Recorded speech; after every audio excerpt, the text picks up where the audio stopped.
o Brasil está cada vez mais conectado.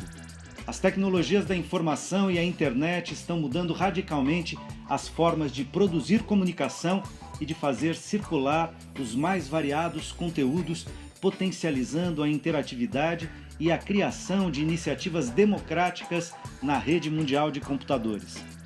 Nessa imensa rede virtual surge os ciberespaços, territórios do SUS na web, constituídos com vigor crescente nos últimos anos, produzindo um movimento em torno de importantes experimentações realizadas por coletivos de trabalhadores, gestores, usuários e militantes do Sistema Único de Saúde brasileiro. Os ciberespaços é o território do debate que começa agora no programa Espaços.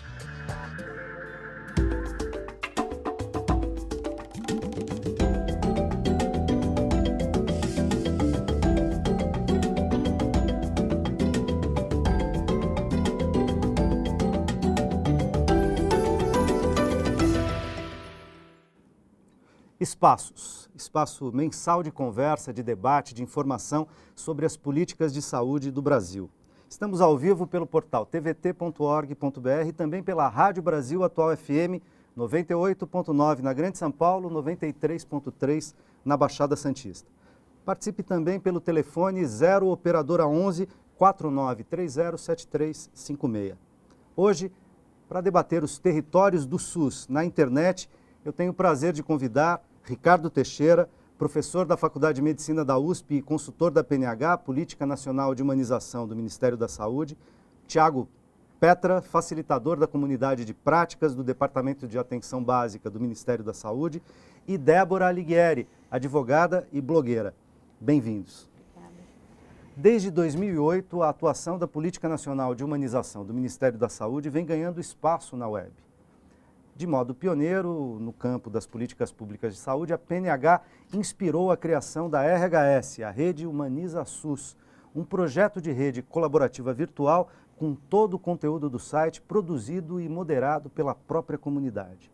A aposta na potência de se constituir um território SUS no ciberespaço deu tão certo que a experiência da RHS tem inspirado ou se aliado a outras experiências Brasil afora, aliás, mundo afora.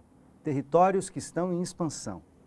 Então, para começar, eu gostaria que vocês contassem um pouco da história da conquista e da construção desses territórios do SUS na web. E eu vou começar das experiências que estão aqui, de certa maneira, representadas, a RHS, a Comunidade de Práticas e o blog da Débora, pela RHS, que é a mais antiga delas. Ricardo, parceiro, bem-vindo. Tudo bem, Tuto, prazer estar aqui. Para levantar essa bola, né? Iniciar esse papo. Em época de Copa do Mundo, vamos levantar a bola. É bem o caso. Mas talvez considerando de partida que o início pela Rede Humaniza SUS tem um certo quê de arbitrariedade, porque a rigor a internet vem de muito antes da Rede Humaniza SUS. E essa constituição de um ciberespaços, com toda a autonomia que esses projetos, que a gestação desses processos tem no espaço virtual, a rigor, ele vem se dando há muito mais tempo. Talvez o marco da Rede Humaniza SUS sinalize a primeira iniciativa de uma política pública, na área da saúde, no caso, PNH, que passa a utilizar um dispositivo de rede virtual como um dispositivo para fazer política pública. Talvez rapidamente, é importante dizer que a Rede Humaniza SUS, enquanto um dispositivo da Política Nacional de Humanização, em primeiro lugar, antes de falarmos de características mais específicas desse universo virtual do ciberespaço, eu acho que ela traduz muito do modo de fazer, das diretrizes, dos princípios da Política Nacional de Humanização, primeiramente, antes de adentrarmos o mundo virtual das redes eletrônicas. O que nos pareceu naquele momento, em 2007, 2008, dentro da diretriz mais geral da política de fomento às redes, é que havia alguma coisa a ser experimentada nesse campo privilegiado da constituição de redes, que era o espaço da internet. Então, talvez muito rapidamente, mais como uma proposição inicial, lembrar esse momento fundador, esse casamento fundador entre novas perspectivas de atuação e participação política dada pelas redes eletrônicas e um modo de fazer de uma política que se pautava pela inclusão de todos os sujeitos, dos diferentes atores, né, que constituem o SUS, numa ágora eletrônica, como a gente dizia e até hoje usa essa expressão para se referir a esse espaço oferecido pela política, ainda que não seja um espaço, vamos dizer assim, propriamente de geração de conteúdo e informações sobre a política, né? O que a gente gosta sempre de assinalar, não é um portal da Política Nacional de Humanização, não é um site corporativo, não é a voz oficial da política, é uma oferta da política ao SUS, oferecendo um espaço interativo, livre, de participação livre e democrática,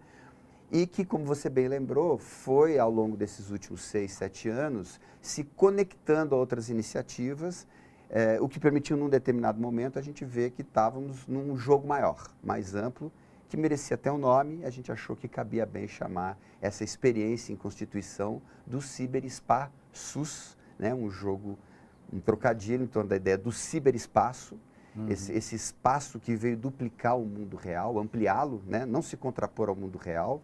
Né? Então a gente refuta aqui, já no início desse debate, a ideia de um virtual oposto ao real, mas o virtual como uma expansão da realidade. E eu acho que talvez esse seja um grande mote aqui para a nossa conversa. O que é essa expansão, né, da nossa realidade para os campos virtuais? Que tipo de efeito isso pode trazer para o futuro, para o destino de uma política que já pública? Está produzindo, né? Exatamente. Que tipo de efeito já vem produzindo. Exatamente. Um dos efeitos, depois a gente transita aqui para o Tiago, uma outra iniciativa de dentro de uma política pública, no caso da atenção básica, comunidade e práticas, mas vou passar aqui a palavra para a Débora, que essa questão do ativismo dos blogueiros na internet, né? A partir de questões, digamos, de grupos, de pessoas, de setores, organizar um ativismo e se colocar em relação com essas outras redes que estão apoiadas e, de algum modo, dialogando mais diretamente com as políticas públicas. Então, a Débora aqui, que criou um blog em relação à questão da diabetes, né, traz essa experiência, inclusive, de se conectar à RHS e a outros atores, né, no mundo virtual para fazer uma interferência direta, uma interseção direta no campo das práticas de saúde reais, nos territórios, nos serviços, etc. Então, Débora, bem-vinda. Queria que você contasse um pouco dessa história e até aproveitasse os ganchos aí que o Ricardo já deixou para a gente ampliar o debate. Eu já anotei algumas coisas aqui que desde o começo que eu comecei a fazer o meu blog ali dentro da Rede Humaniza-SUS a forma como é conduzido ali o trabalho, você percebe na prática os princípios da PNH. Né? Então é o seguinte, eu já tinha um blog antes, né, que era na verdade mais associado, eu sou advogada, então era associado a diabetes e direito dos diabéticos, e só que de certa forma eu via que mesmo eu e outras pessoas que eu conheci, também outros blogueiros que falam de diabetes, a gente tinha uma certa distância em relação ao Ministério da Saúde, às políticas públicas de saúde. Então quando eu soube da Rede Humaniza-SUS, eu falei, bom, eu acho que aqui existe um ambiente para a gente mostrar, para poder conversar, para ter esse diálogo mais direto com quem está fazendo a política pública, para fazer essa ligação entre quem faz e quem usa, né? E aí, no caso, eu sou usuária, eu não sou funcionária, não trabalho para o Ministério da Saúde, eu sou usuária do SUS, eu recebo os meus medicamentos para diabetes pelo SUS, né? Então, assim, num certo momento eu comecei escrevendo coisas sobre diabetes e políticas públicas de forma mais timidamente, porque eu não sabia qual que era a política ali de dentro da rede social, enfim, e fui mais, um pouco mais, críticas mais amenas, e com o tempo eu fui percebendo que ali era um espaço democrático em todo o seu sentido, que é assim, não é um espaço para elogiar o Ministério da Saúde, é para construir um SUS melhor mesmo, né? Então, assim, o que nós fizemos ali, eu e outros blogueiros que também têm ali registro na Rede Humaniza-SUS, foi começar a falar, olha, tem coisas que a gente precisa mais. O que foi mais marcante aí foi o Dia Mundial de Diabetes, que existe toda uma movimentação dentro da rede privada, por associações privadas, empresas farmacêuticas, e que a gente sentia que faltava uma iniciativa do próprio Ministério da Saúde e do próprio governo, né? Porque, afinal de contas, saúde é dever do Estado e educação em saúde está dentro desse dever, né? E o Dia Mundial do Diabetes é um dia para você alertar, para dizer quais são os sintomas, o que é como é que você cuida, enfim, passar orientações. E aí nós começamos a fazer uma campanha por Twitter para pedir, seguindo o exemplo do presidente de Uganda, que na época fez um teste de HIV em público para alertar sobre os riscos da AIDS, nós queríamos que o ministro da Saúde fizesse o teste de glicemia no Dia Mundial de Diabetes para falar, olha, veja, os sintomas são esses, como é que estão. Então, ficamos 2 dias mandando Twitter para o ministro da Saúde e ele fez o teste e enviou para nós, e nós espalhamos para as associações, enfim. Então, foi uma coisa que o governo falou, olha, está aqui, ó, nós nos preocupamos com o Dia Mundial de Diabetes, é uma doença que tem muitos, tem 2 milhões de diabéticos no Brasil, enfim, precisa ter um cuidado. E nisso aí eu vi, por exemplo, a questão do acolhimento, que é uma das diretrizes da PNH que nós, usuários, temos dentro dessa rede, né? E ali conversamos muito bem com isso. Então, não fica só você não se fecha no mundo dos blogs de diabetes. Você, diabético, conversa com pessoas que se preocupam com saúde pública. E a partir disso, até antigamente eu falava que eu era uma ativista em diabetes. Hoje eu não digo mais isso, eu sou uma ativista em saúde, né? Tiago, entra na conversa, bem-vindo. E o Comunidade de Práticas, que é uma rede social na atenção básica, sim, e mais recente. E conta um pouco dessa experiência e de como que vocês têm se linkado ou não com as outras redes e outros movimentos na web. Sim, a Comunidade de Práticas ela foi criada em 2012, é um pouco mais recente, né? E ela tem como objetivo criar um ambiente de interação, né, aberto, democrático, livre, para o profissional e o gestor da atenção básica, né? A intenção inicial foi sempre construir esses ambientes, né, para que o profissional ele possa fazer o uso sem interferência, né, de alguma hierarquia, algum centralizador da discussão, moderador. São como temos hoje no Facebook ou em outras redes sociais, né, não, claro, fazendo as suas diferenças, mas criar um ambiente para que o profissional possa utilizar para troca de experiências, troca de práticas, enfim, aprendizagem também coletiva, né? A Comunidade de Práticas ela foi criada em 2012 e durante o ano de 2013 ela teve não vou dizer uma mudança, mas teve uma interferência, né, a partir da construção de um evento, né, que foi a 4ª Mostra Nacional de Experiências em Atenção Básica e Saúde da Família, né, onde o processo se deu dentro da Comunidade de Práticas, né, abrindo espaço para que o profissional pudesse colocar relatos das experiências que se davam no seu território. Então recebemos mais de 4.000 relatos de experiência de todo o país, né, e uma dinâmica um pouco diferente de eventos normais, né, ou acadêmicos, enfim, tradicionais. O profissional colocava o seu relato e tinha visibilidade e permitia a participação de outros profissionais. A gente trabalhou também com um profissional, entre aspas, né, um ator que é o curador, onde ele ajudava, né, ele não interferia no conteúdo, né, na experiência em si. O profissional cria sua experiência numa unidade básica de saúde, né, o curador ele ajudava esse profissional a criar uma narrativa agradável, né, trazendo alguns recursos de linguagem, vídeos e tal, para que outros profissionais pudessem ter acesso a isso, pudessem participar, né, agregar valor, trazer um pouco também para as suas realidades. Então foi um processo bem interessante. Já existiam as comunidades e entrou essa parte de relatos, né, colaborativos. E a partir desse ano nós avançamos um pouco na parte de educação, né, e criamos um ambiente de educação, mas um pouco diferente de cursos de EAD tradicionais ou cursos, né, de escolas. A gente tentou trabalhar com o conceito de colaboração e de aprendizagem em rede. Então, a intenção também era criar ambientes de cursos para profissionais de atenção básica, gestores, e até outros curiosos, como é uma rede aberta, né, o objetivo é trabalhar diretamente com o profissional, mas como é aberto, qualquer pessoa pode acessar ali e participar das discussões dos próprios cursos. Hoje nós temos 5 cursos, 3... Que rolam online e abertos, inclusive para os interessados em geral. Isso, são cursos até um pouco diferentes assim, de AD normal, tradicional, desculpa.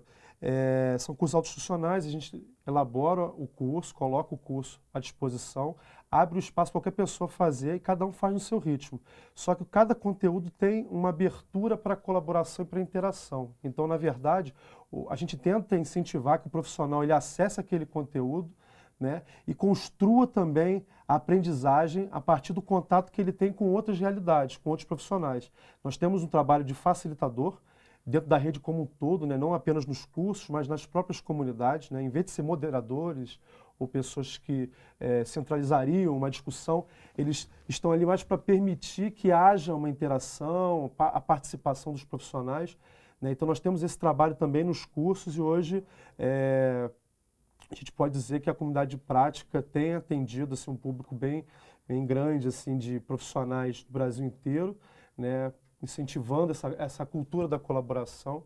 E acredito, eu não sei se antes, né, na verdade eu faço parte do projeto desde o ano passado, mas a 4ª mostra ela foi super importante até para trazer essas iniciativas e iniciar uma discussão de integração, de articulação, né, porque se temos hoje a rede Humanizações, a RHS, se temos a comunidade de prática vindo, né, de uma estrutura do governo, mesmo não sendo centralizador, sendo aberto, era importante também abrir o espaço para que outras iniciativas vindo dos movimentos sociais, dos próprios usuários do SUS, a gente criasse essa articulação. E acho que é um início mesmo para fortalecimento dos, você mesmo colocou, territórios do SUS na web. Na web, isso. Eu preciso fazer um rápido intervalo, mas a gente já volta com o segundo bloco do programa. Até já.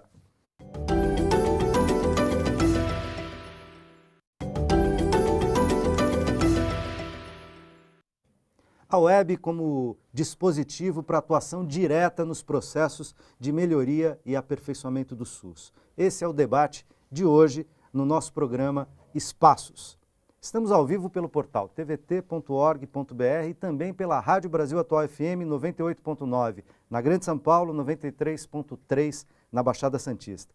Você pode participar pela web e também pelo telefone 0 operadora 11 49 30 7356. Para esse debate estão aqui comigo Ricardo Teixeira, professor da Faculdade de Medicina da USP e consultor da PNH, Política Nacional de Humanização do Ministério da Saúde, Tiago Petra, facilitador da Comunidade de Práticas do Departamento de Atenção Básica do Ministério da Saúde, e Débora Alighieri, advogada e blogueira. O universo sem fronteiras geográficas e sociais da web potencializa conexões, encontros, trocas de experiências, de formação, de redes de apoio, de divulgação de práticas e de conhecimentos. Claro que isso é o lado positivo, também há questões, né, no universo virtual. Na saúde pública, na saúde coletiva, quais são os avanços no campo presencial do SUS que surgiram ou ganharam espaço a partir desse movimento nas redes virtuais, a partir dessas ágoras abertas, né, dessa conexão dessa realidade que se forma, como disse o Ricardo, entre o trabalho presencial e o trabalho realizado na web. Ricardo. Eu acho, de qualquer forma, assim, importante lembrar, já na primeira rodada, a gente viu pela experiência da Débora, do Tiago, da Comunidade de Práticas, que a gente tem, falar em internet, não só na saúde, mas em qualquer área, falar de uma multiplicidade de usos e experiências possíveis, né? Acho importante lembrar que quando a gente está falando de internet e saúde, nessa dobradinha assim mais ampla, né, a gente está deixando de fora aqui na nossa mesa, por exemplo, uma série de usos e experiências em torno dessa tecnologia importantíssimas. Eu posso falar do telesaúde, eu posso falar de uma perspectiva que a gente tem aí em breve do eSUS, né, com a informatização de todos os prontuários no SUS, etc. Então a gente está falando de uma infinidade de usos possíveis das redes eletrônicas e o que elas trazem como possibilidade de incrementar, de qualificar o trabalho no SUS. Embora eu acho que a nossa rodada aqui, pelo tipo de experiência que a gente está focando, aborda um uso que eu acho especialmente rico, especialmente valioso, e que ele mesmo tem algumas facetas que a gente poderia tratar aqui, desde do tema do controle social, das inovações no tema da participação social numa política pública. Acho que a Débora trouxe na experiência dela, né, essa constituição de um campo de diálogo novo entre governo, sociedade, etc. Então, é uma multiplicidade de possibilidades. Eu estou fazendo meio um panorama geral para focar na tua questão, né? Que eu acho que, para a experiência da Rede Humaniza-SUS e do que eu conheço da comunidade de práticas, eu acho que elas trazem uma contribuição muito singular, de fato singular. No caso, tem essa especificidade que eu acho bom assinalar, para que a gente contemple outras experiências, que é a vinculação a uma política pública, a políticas de governo. Ainda que com essa característica, como eu disse, de não ser uma iniciativa unilinear, vamos dizer assim, de mão única, que venha do governo para a sociedade, mas uma oferta de um espaço de interação e de interlocução. Só esse tipo de experiência já abre para algumas possibilidades de análise do que se passa ali, em termos daquilo modificar a lógica da construção e da formulação da política pública, de como a sociedade passa a penetrar a política, passa a penetrar o Estado, a formulação das políticas, as diferentes formas como a gente pode, inclusive, alargar o campo do que a gente tem entendido por controle e participação social. Mas eu vou focar, dito tudo isso, num aspecto que abre especialmente uma conversa aqui com o Tiago, a comunidade de práticas, que é a relação com o trabalho, com o cuidado, com o cotidiano da gestão e do cuidado. Eu acho que aqui tem uma aposta muito forte numa ideia que você já trouxe um pouquinho na tua apresentação, tudo, que é a aposta no fomento e na ampliação da inteligência coletiva do Sistema Único de Saúde. Quer dizer, essa aposta que está fundada numa ideia a respeito da natureza do trabalho em saúde, em primeiro lugar. Né? Um trabalho que implica em acionar em ato, no ato assistencial, no ato do cuidado, uma série de conhecimentos, conhecimentos que ainda que se baseiem na ciência, ainda que se baseiem na experiência, etc.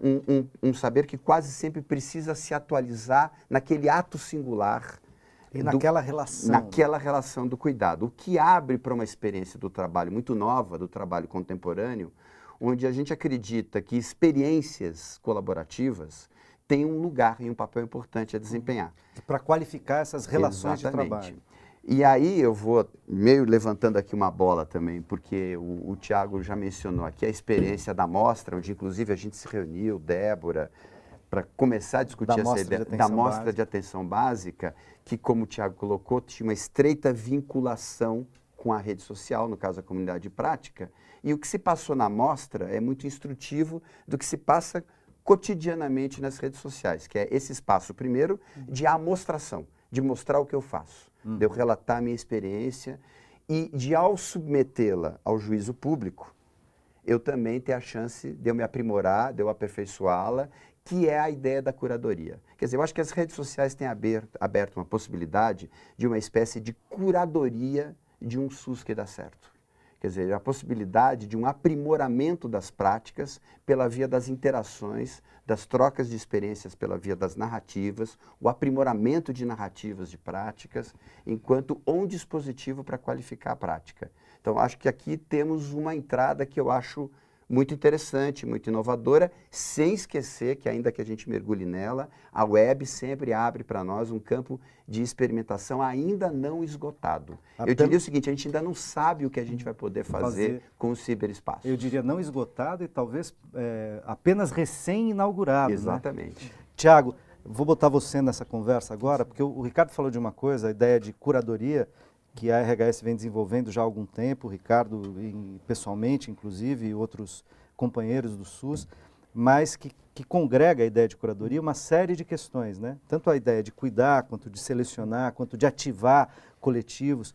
Quer dizer, tem um conjunto de possibilidades aí, imaginando que essas redes podem, portanto, qualificar o debate e as relações que se operam no cuidado em saúde diretamente, e na gestão, não apenas no cuidado, mas na gestão de saúde, inclusive, né? Como é que você pensa isso e como é que a comunidade de práticas, né, está lidando com essas questões que você chamou, de certa maneira, a RHS tem trabalhado na direção da curadoria e você chamou de facilitação. Né? Isso, tem uma discussão que nós estamos tendo agora, quando vai debater metodologias de educação, né? Hoje a comunidade prática, como eu falei, ela está trabalhando a discussão da interação, né? Nos seus espaços abertos de comunidade e na própria proposta de educação que tenta passar um pouco, né? Até acrescentar essa discussão a ideia dos paradigmas, né? A gente está a internet, ela está trazendo uma série de pensamentos, né? De ação, né, na maneira como a gente vai agir na parte de comunicação, por exemplo. Quando você vai discutir comunicação em saúde, tem essa questão de você entrar nesse debate para querer se comunicar, mas às vezes esquecer que existe uma construção da inteligência, construção do conhecimento. E aí a ideia do facilitador, né, que vamos dizer que o curador também foi uma espécie de facilitador, é tentar explorar o máximo daquele espaço para que os profissionais, os gestores, eles possam atuar, fazer uso, né, conforme as suas necessidades, seus interesses. Então, a gente tem debatido isso até para forçar mesmo que um facilitador ele não é uma pessoa, um tutor, ou uma pessoa que vai moderar a discussão. Não é um moderador, não é um fiscal, não é um tutor da ação na rede. Isso, na verdade, o foco sempre é o profissional, né, o usuário daquela rede, né, dar visibilidade a ele, dar possibilidades para ele participar, interagir, construir. E aí acho que é o grande desafio da inteligência, da gente tentar trabalhar uma inteligência coletiva. É a gente, como atores, como ambientes, a gente permitir que esse profissional, né, não só qualifique o conteúdo dele, mas também qualifique a participação.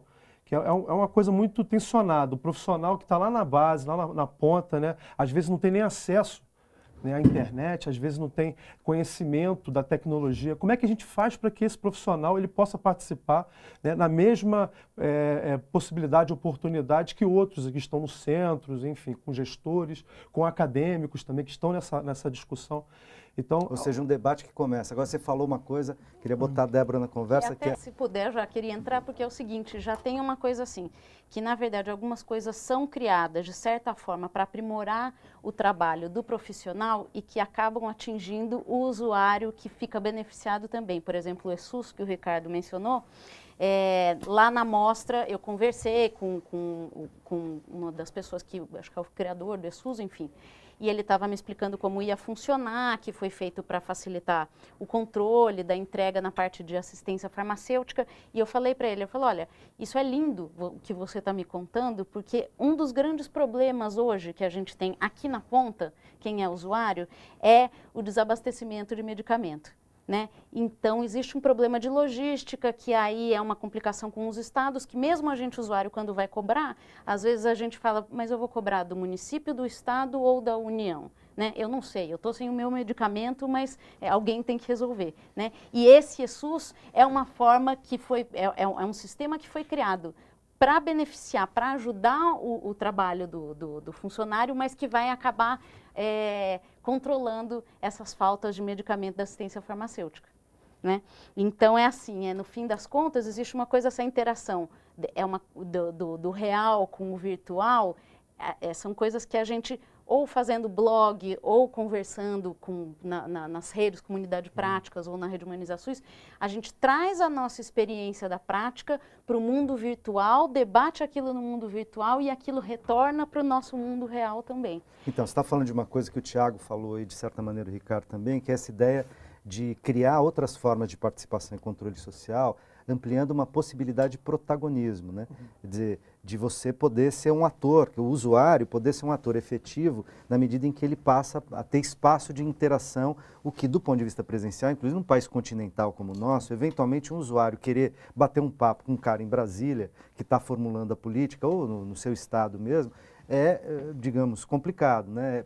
Inclusive do ponto de vista dessa logística das relações, a web abre essa possibilidade. Queria continuar nesse debate colocando aqui 3 comentários, são perguntas de internautas que estão nos assistindo, nos ouvindo. Márcia Meirelles, de Aracaju, que faz o comentário via o portal da TVT, ela diz o seguinte: muito bacana assistir o programa com quem realmente sabe fazer política pública.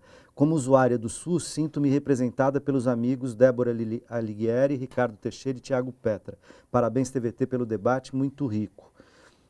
Na sequência, Rejane Guedes, A Márcia Pedrosa. teve na mostra Na quarta- como usuária, mostrando como ela é tratada ali na unidade básica de saúde, onde ela recebe atendimento. Em Aracaju. É.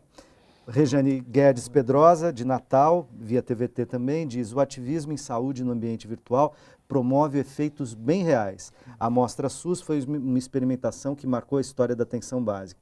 Um movimento que reencantou muitas equipes e indivíduos por todo o país. E, finalmente, a Isa Sardenberg, de São Paulo: o virtual como expansão da realidade, como bem demarcou o Ricardo, nos permite, então, sonhar em construir outra saúde.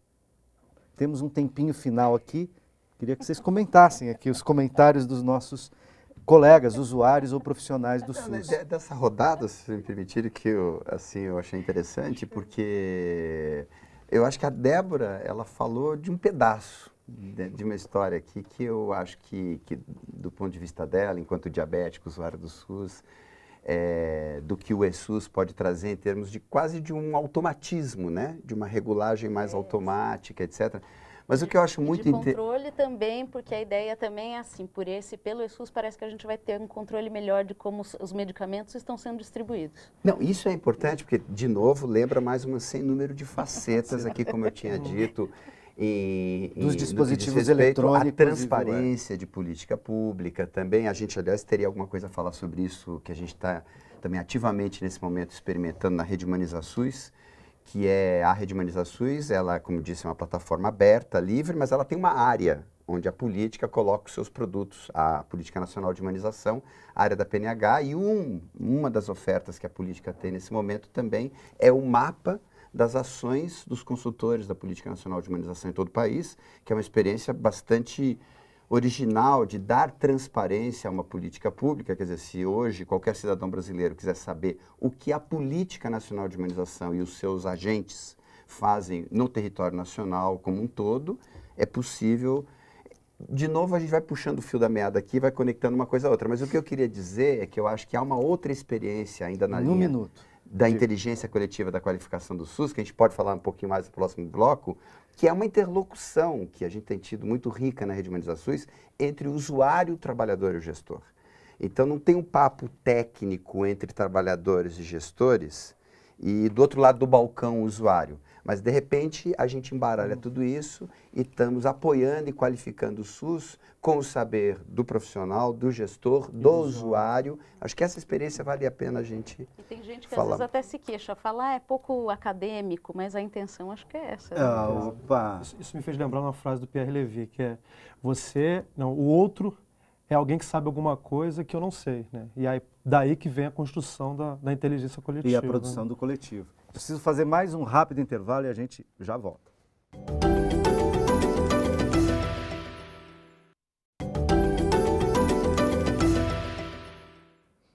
Ciberespaços como ferramenta para o aperfeiçoamento do SUS, e é o debate que a gente está fazendo aqui no programa Espaços.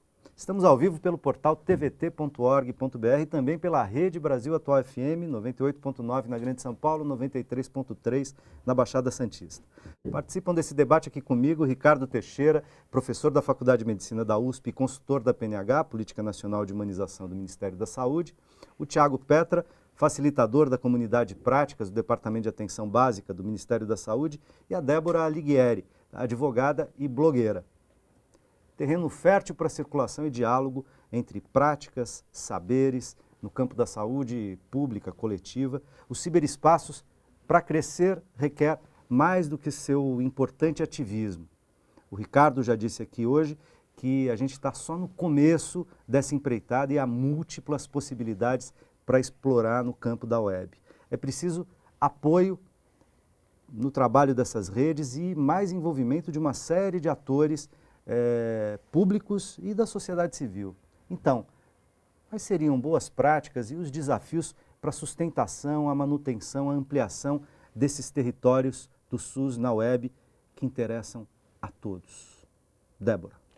Bom, a web é interessante porque ela está aí, é para usar, né? É um veículo que você pode passar suas ideias, você pode acionar quem você deseja acionar. Então, assim, nessa parte de saúde, os blogs são importantes. Blogs, o próprio Facebook, redes sociais, Twitter, são importantes porque é uma forma da gente criar pautas, né? Pautas que nem sempre estão expostas na mídia tradicional, né? Porque, afinal de contas, muitas vezes tem negócios por trás disso e a nossa saúde não faz parte desse negócio interessante para se colocar no debate. Então, nós podemos... No debate da grande mídia. No debate da grande mídia, exatamente. Então, assim, é importante que a gente manifeste quais são, o que a gente precisa, sair mais ou menos de uma posição passiva, ficar, olha, o SUS não funciona, eu acho ruim, para ir numa coisa, olha, eu penso isso, eu acho que precisa fazer isso, isso, isso.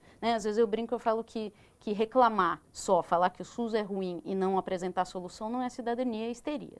Então, assim, a gente tem que participar de alguma forma e as redes sociais possibilitam a gente fazer isso de formas, assim, incontáveis.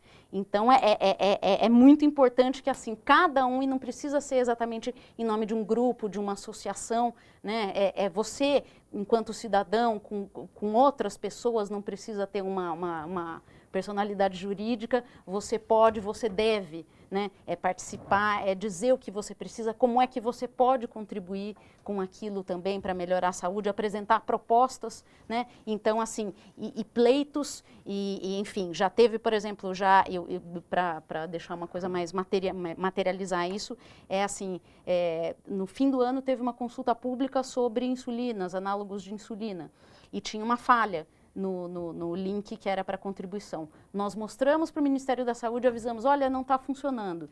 Foi prorrogado, quer dizer, era para ter participação mesmo. Né? E aí movimentamos toda a comunidade diabética, várias pessoas, as pessoas começaram a mandar depoimento falando, olha, eu preciso, isso faz bem para mim, isso é bom, enfim. Então, assim, essa pauta jamais vai aparecer na mídia tradicional, porque não interessa. Na verdade, a mídia tradicional interessa que o SUS seja ruim, porque isso vem de plano de saúde, que financia campanhas eleitorais, que faz propaganda em jornal e em revista, né? Então, assim, a gente tem que ser ter essa autonomia, inclusive acho que tinha que ter uma forma de se participar, cada pessoa autonomamente em conselhos estaduais de saúde, municipais, sem precisar estar diretamente ligado a uma associação, como forma de ter uma participação popular maior. Eu acho que isso democratizaria mais, não só a saúde, como outros setores também. Então, o SUS tem muitos problemas, mas certamente o SUS não é ruim, né? O SUS é uma conquista, aliás, o maior sistema de saúde do mundo, o maior sistema público de saúde do mundo. Só o Brasil tem 25 anos, um monte de contradições, desafios, problemas, subfinanciamento, um monte de aspectos, mas conquistas enormes. A gente saiu de uma população inteira sem ter saúde há 30 anos atrás, não é há 5 séculos, para um grau de assistência que esse país nunca teve. E isso não quer dizer que não tenha problemas, a gente tem um caminho para fazer, no qual a internet, a web, pode cumprir uma função fundamental, né, Ricardo? Uhum. O que a Débora trouxe agora, que era inclusive um dos motes também inspiradores lá no início da Rede Humaniza SUS, e que acabou virando quase um bordão, né? Quer dizer, a Rede Humaniza SUS como o espaço de mostra do SUS que dá certo, tinha um pouco também essa pegada de tentar construir um espaço que desse visibilidade a um SUS diferente daquele que aparece majoritariamente na mídia. E acho que aqui a gente está falando de uma virtude desse espaço e dessa tecnologia de comunicação que muda o paradigma de comunicação, que é a web, saímos da posição fixa, um polo emissor e um polo receptor, e todo mundo passa a ser um certo emissor, né? Então, esse protagonismo, tanto do ponto de vista do ativismo político, se faz muito mais presente, muito mais direto, sem intermediações, podendo fazer um bypass em formas de organização das quais dependíamos necessariamente, outrora, em outra época tecnológica, mas também do ponto de vista não só do ativismo político, mas da visibilidade do que eu faço aqui como trabalhador. Acho que essa é uma outra experiência que inclusive deve se fazer objeto de estudo, porque, como eu disse, está tudo começando, nós estamos inventando e a gente precisa um pouco estudar melhor e além do impressionístico, né, nos efeitos que isso tem produzido. Mas a gente colhe cotidianamente há 7 anos ali na Rede Humaniza SUS esse depoimento muito reiterado de trabalhadores, de que... E de usuários. E de trabalhadores, no caso especificamente, porque por toda essa realidade, afetivamente, moralmente, não é fácil trabalhar no SUS. Não só pela dificuldade do trabalho, mas porque você tem que conviver com uma imagem deteriorada do seu próprio trabalho, porque assim é irradiado na grande mídia o papel desse trabalhador. E, no entanto, como você bem lembrou, é um espaço cheio de experiências interessantíssimas, únicas, hiper exitosas, criativas, originais. Nem se trata de um paralelo, de comparar privado, público, é algo absolutamente original, inventivo e que não encontra nenhum espaço de expressão e reconhecimento social. Então, isso as redes sociais modificam com impacto afetivo, objetivo para o trabalhador. E ele expressa isso ali no cotidiano da rede. Quer dizer, aqui eu me recarrego, porque aqui eu sinto que o que eu faço, relato, é repercutido, é reconhecido, é legitimado, é validado. Exatamente. Então, eu acho que a gente aqui desponta aqui na nossa conversa o que poderia ser um mergulho vertical, que é, vamos dizer, as repercussões, eu diria, afetivas e morais, né, que esse espaço de visibilidade traz para outras práticas, para outro modo de fazer saúde, etc. E para furar, digamos, um certo véu de um imaginário que se constituiu dizendo que o que é público no Brasil é ruim e o que o bom é o privado, né? Que é uma visão privatista de um Estado colonizado por uma certa mentalidade, né? A gente está agora em época de Festa do Mundo, torcendo loucamente para o Brasil e viveu muito intensamente, né? Intensamente o caos dito pela grande mídia de que a Copa não daria certo. Imagina na Copa, que absurdo que será, e a Copa não só é bem sucedida, a organização funciona pouco, os incidentes são pequenos, os estádios estão lotados, os turistas estão adorando, e isso não quer dizer que não haja problemas, há muitos problemas, né? Mas a gente é capaz de fazer coisas mesmo com problemas. O SUS é talvez a única política de Estado do Brasil construída pela população brasileira, trabalhadores, movimentos de saúde, etc., que tem 25 anos, tem uma pujança enorme e tem um monte de problemas que a gente tem que enfrentar. Mas se cada um de nós, inclusive você que está nos assistindo, se apropriar disso e começar a defender essa conquista, esse patrimônio que é de cada um e de todo brasileiro. Não é isso, Thiago? A Copa, ela está vivenciando o não vai ter Copa há alguns meses. O SUS talvez vivencie o não vai ter SUS há 25 anos, né? E ele está aí, né? Tá aí, e tem SUS, com né? certeza, né? E eu acho que a comunicação, a gente pensar nisso como a comunicação e a internet, claro, né? Como você coloca como ferramenta, o Ricardo fala como dispositivo, a gente também reforça muito como ambiente. É o playground, né, de qualquer usuário, né, para fazer o SUS. Porque o SUS não é feito pelo Ministério, o SUS não é feito por instituições, o SUS é feito por todos nós. Então, se a gente quer construir um SUS, né, que dê certo, que tenha SUS, então é importante a gente utilizar esses espaços para construir. Esses e outros tantos, né? Esses são alguns dispositivos. Claro. Né? Mas são dispositivos que potencializam. Né? Então é importante a gente estar utilizando esses espaços para praticar o nosso pouquinho de SUS. Tiago, deixa eu botar aqui na conversa um elogio a vocês, da Cláudia Peju, de Pejuçara, no Rio Grande do Sul, que também é cuidadora da RHS, está assistindo e manda um abraço para todos, parabenizando pelo programa. E tem uma pergunta aqui da Clécia Pachu, Campina Grande, dizendo o seguinte: é preciso que o gestor escute e acompanhe as demandas das comunidades que não pretendem se vincular a partido político. Isso é possível? Por outro lado, profissionais devem estar presentes nas comunidades e atuarem ativamente nas políticas públicas de saúde. É possível? É possível, Ricardo? Totalmente possível.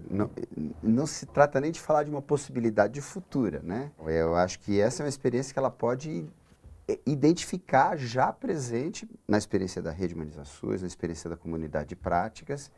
Eu já tinha me referido a ela até aqui no finalzinho do segundo bloco, convocando um pouco a Débora a falar um pouco dessa experiência também, né? Do que é ter aberto um campo de interlocução absolutamente horizontal, né? A gente está, inclusive, aí programando aí uma conversa adicional entre os blogueiros diabéticos, vamos chamar assim, e diabetólogos, para abrir um campo de interlocução que a web propiciou. E para deixar bem claro, assim, eu não tenho ligação nem com o Ministério da Saúde, nem com a rede. Eu sou blogueira da Rede Humaniza SUS, mas eu não sou funcionária da Rede Humaniza SUS, nada disso. Exatamente. Eu comecei a escrever lá e eu vi que tinha um espaço que é um espaço lido por gestores do SUS, é frequentado por quem faz e quem usa o SUS. Eu falei, olha, acho que aqui é um espaço onde eu posso ser ouvida, onde essas minhas pautas têm acolhimento e têm valor. E essa é uma discussão na rede, na RHS, não é uma discussão partidária, nunca foi, não é? Nunca Da Mas tem Eclésia. uma questão importante que a Clésia está trazendo que eu tinha me esquecido, eu acho importante comentar, já que especialmente a comunidade de práticas e a Rede Humaniza SUS são sim ofertas do Ministério da Saúde, são diários do Ministério da Saúde que apoiam esses projetos. E foi assinalado aqui o caráter de que ele não é um portal do Ministério da Saúde, não é o espaço, o Ministério da Saúde tem isso.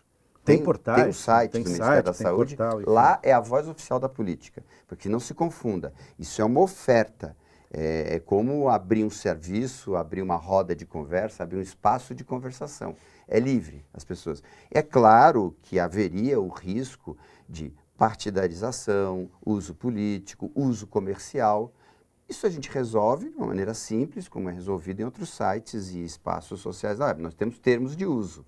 É previsível essas situações e os constrangimentos que ela pode trazer. Obviamente, na Rede Humaniza SUS não vale uso comercial, não vale propaganda comercial, não vale propaganda de governo, uso governamental, nem partidário. Né? Nesse momento de eleição, a gente faz um cuidado, né, de que se respeite um pacto de convívio ali, e aí a gente seria motivo para outras conversas novas. Obviamente, uma experiência como essa, multiplicam-se os episódios, as situações difíceis de gerir, né? Mas É interessante, assim, porque por mais que exista isso, a gente também tem que confiar na própria comunidade que se cria. E essa própria comunidade, ela vai monitorar esses excessos, esses usos inadequados.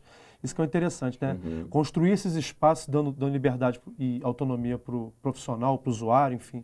Ele se apropria do espaço a ponto até de monitorar para que não A aconteça. própria comunidade modera o debate Rede que é Humaniza- produtivo dentro da A Rede comunidade. Humaniza SUS tem um respeito entre os usuários. Ali é uma coisa que eu não vejo em outras redes sociais. Né? A comunidade de práticas também, é que a comunidade de práticas eu estou aprendendo ainda como usar, me inscrever no curso, mas enfim. Que você não vê em outras redes sociais, essa coisa de um vai lá, xinga o outro. Isso não tem, porque a gente está discutindo ali, está todo mundo pensando em saúde pública. Tem um Essa é a debate questão, qualificado, tem um debate qualificado. inclusive pela curadoria que é feita pela própria comunidade. E tem blogueiros lá que são de outros partidos que não são do governo federal. Então, assim, isso a gente sabe porque a gente fica amigo e nas outras redes sociais você vê. Daí sim você vê a pessoa apoiando e tal, o que não prejudica em nada. Porque ali, digamos que o nosso único partido é a saúde. É mais ou menos isso. Então, tem aqui mais um elogio para vocês, em particular agora para o Ricardo.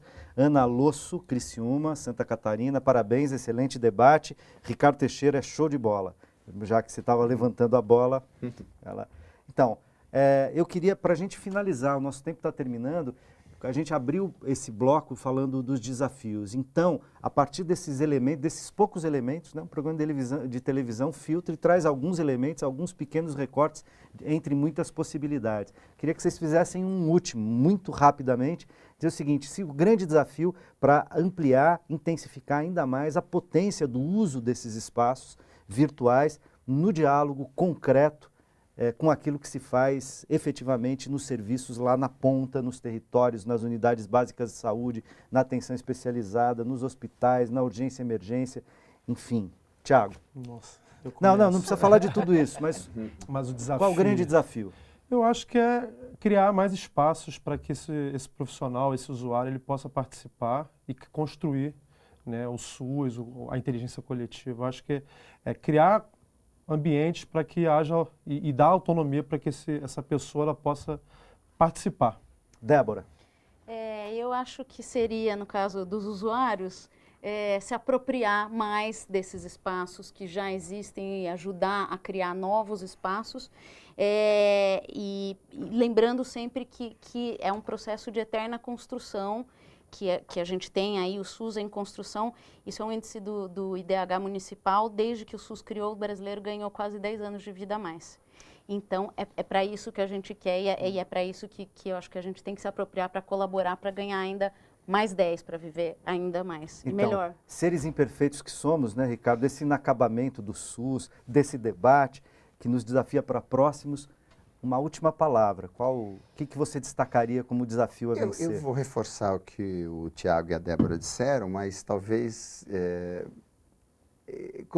retomando um pouco o nosso tema, porque eu acho que é um tema inusitado, é um tema muito novo, acho muito ousado, inclusive, a TVT bancar uma mesa, e acho que é um marco, de uma certa forma, colocar essa discussão.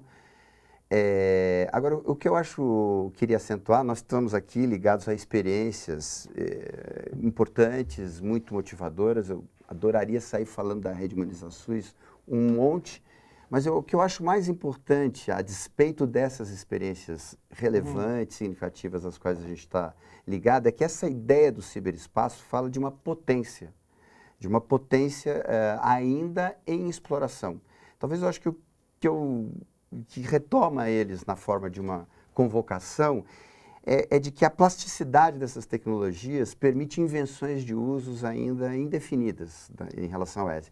Eu diria que a grande questão é a gente continuar a inventar esses ciberespaços, quer dizer, se apropriar dessas ferramentas para extrair delas toda essa potência de qualificação e de alavancagem do SUS a partir de práticas que, a rigor, estamos inventando juntos. Já estamos inventando algumas na comunidade de práticas, na RHS, e blogueiros dispersos se apropriando das ferramentas, muitas vezes gratuitas, disponíveis na web, inventando esse ciberespaço.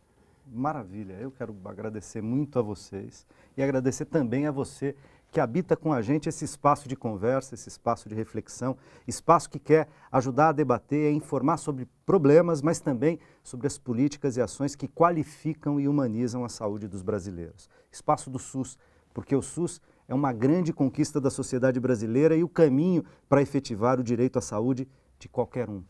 A gente se encontra no próximo programa Espaços. Até lá!